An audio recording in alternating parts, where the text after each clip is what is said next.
In this video, I will show you how can you download Eclipse. So for downloading it, you have to open any web browser. So let me open here Google Chrome.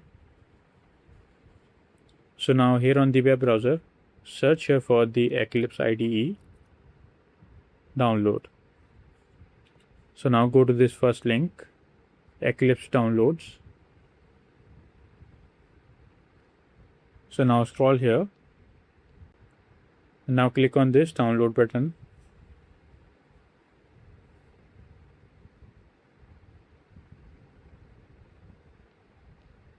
Now click on this download Temurin.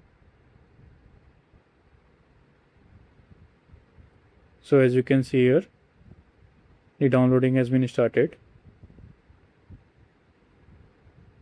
So it is of 111 MBs.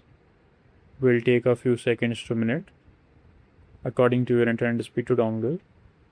So let's wait till the downloading ends, and then I will show you how can you install it.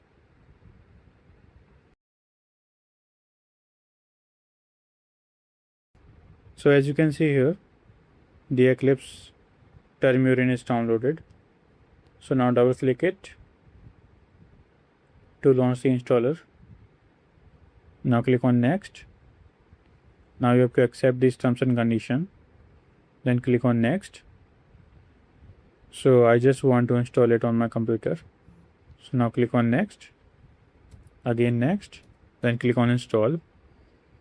So here you can see the Eclipse Temurin JDK with hotspot is installing on my computer. So let's wait till the installation ends. So this is how you can download Eclipse Temurin. I hope this video is helpful for you. If you found this video helpful, please do like and share. Thanks for watching.